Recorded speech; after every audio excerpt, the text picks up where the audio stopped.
देश में कोरोना का कहर बढ़ता जा रहा है। हर रोज हो रहे इजाफे के साथ साथ अब साप्ताहिक उछाल भी देखने को मिला है। वहीं आज केंद्रीय स्वास्थ्य मंत्री डॉक्टर हर्षवर्धन ने अपनी पत्नी नूतन गोयल के साथ दिल्ली के हार्ट एंड लंग इंस्टीट्यूट में भारत बायोटेक की कोवैक्सीन की दूसरी डोज ली है। वैक्सीन के लिए केंद्रीय स्वास्थ्य मंत्री ने कीमत भी अदा की। पहली डोज के लिए भी उन्होंने 250 रुपए का भुगतान किया था और अब दूसरी डोज के लिए भी डॉक्टर हर्षवर्धन ने 250 रुपए देकर वैक्सीन लगवाई। वहीं केंद्रीय मंत्री डॉक्टर हर्षवर्धन ने कहा कि कोरोना संक्रमण को गंभीरता से लें और वैक्सीन को जन जन का आंदोलन बनाएं। ट्रैक और ट्रीट की स्ट्रैटेजी थी।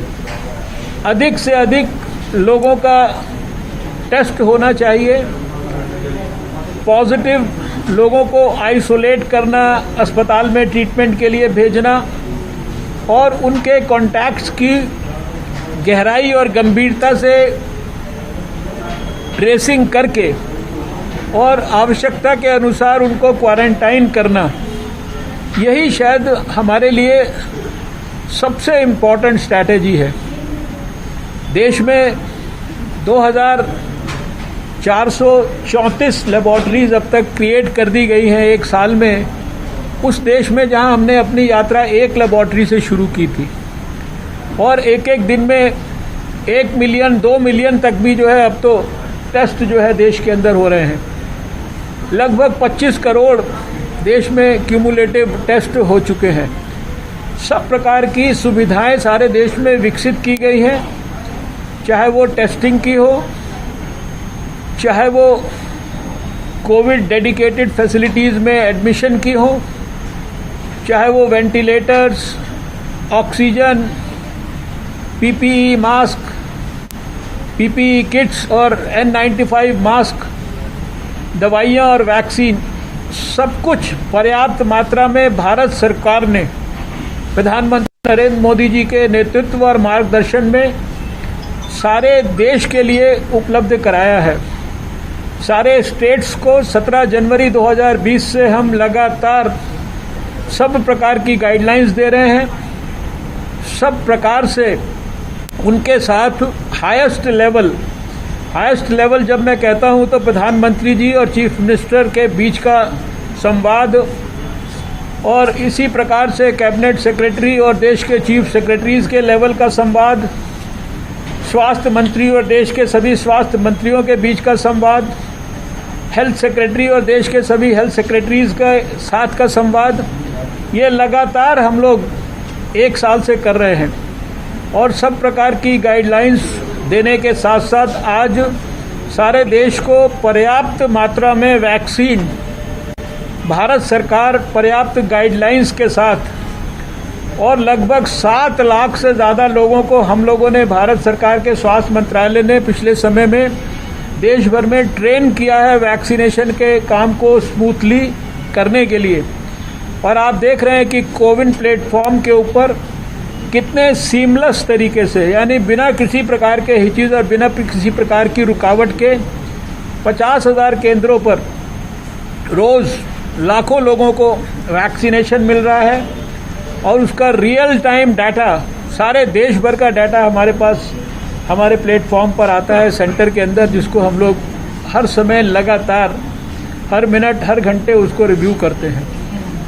अगर लोग ठीक प्रकार से इसी तरह से जो कुछ एक साल में कोविड के खिलाफ हमने लड़ाई लड़ने के लिए स्ट्रैटेजी सीखी है उसको गहराई और गंभीरता से इम्प्लीमेंट करते रहेंगे तो मुझे कोई भविष्य में बहुत बड़ी चुनौती नजर नहीं आती। सर, पिछले एक हफ्ते में डेली 50,000 केसेस आ रहे हैं, एक हफ्ते का आंकड़ा ये क्या वजह है कि तब बूम आ गया, अचानक से केसेस बढ़ने लगे डेली 50,000? मैंने बार बार ये बात कही है, देखिए कि कोविड वायरस के खिलाफ अभी देश में लोगों को बहुत स्थानों पर ऐसा लगता है कि अब वैक्सीन आ गई है, अब तो सब ठीक हो ही गया है।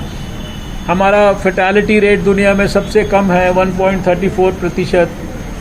94 से लेकर आपने देखा हमारा 96-97 के बीच में रिकवरी रेट बराबर वेरी कर रहा है।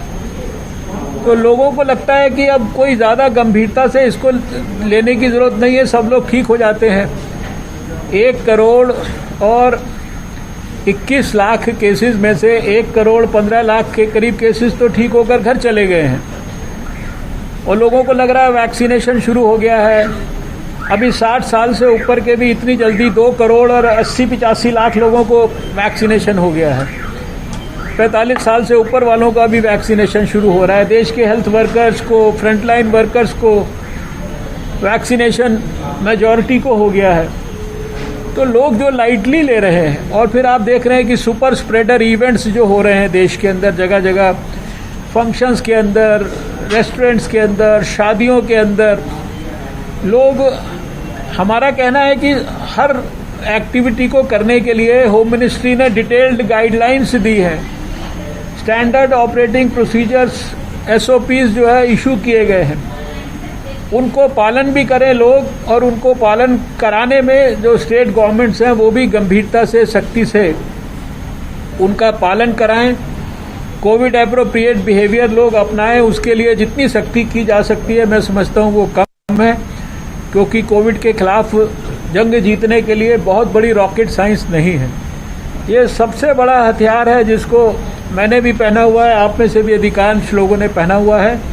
इसी को अगर ठीक प्रकार से सारे देश के लोग इस्तेमाल करेंगे तो यही हथियार जो है हमारे कामयाबी को प्राप्त कराने के लिए पर्याप्त मात्रा में हमारा सहयोग कर सकता है। सर, आपके आगे है सर, जिसको डोज लग रहा है वो भी पॉजिटिव हो जाता है, क्या वजह आप मानते हैं? देखिए, ये बहुत ही, पहली बात तो ये बहुत रेयर जैसी पोजीशन होती है कि वैक्सीन लगने के बाद भी हो गया, लेकिन अगर हो भी जाता है तो कोई बहुत चिंता का विषय नहीं है।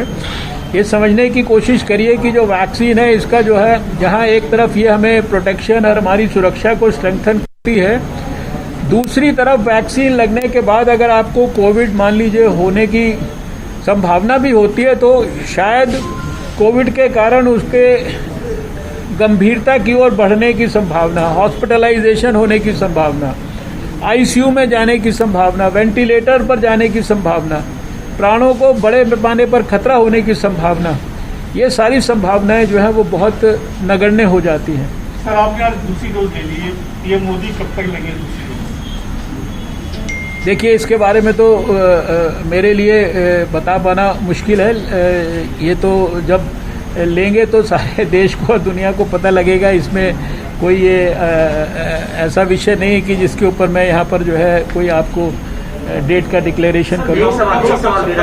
क्लिनिकल मैनेजमेंट को लेकर आप लोग क्या इंश्योर करने की कोशिश करें, क्योंकि केसेस उस तरीके से फिर नहीं, देखिए सारी परिस्थितियों में अब ट्रीटमेंट का तरीका, कोविड को हैंडल करने का तरीका ये स्थापित हो चुका है और भारत ने दुनिया भर में सबसे बेहतरीन परफॉर्मेंस उस ट्रीटमेंट को, प्रोसेस को, मोडालिटीज़ को अडॉप्ट करके ही अपनाया है, जिसमें कि हम जो बार बार बोलते हैं टेस्ट करना, ट्रैक करना और ट्रीट करना, और ये सारे काम अर्ली करना। तो टेस्टिंग बड़ी मात्रा में करना ये सबसे ज़्यादा ज़रूरी है।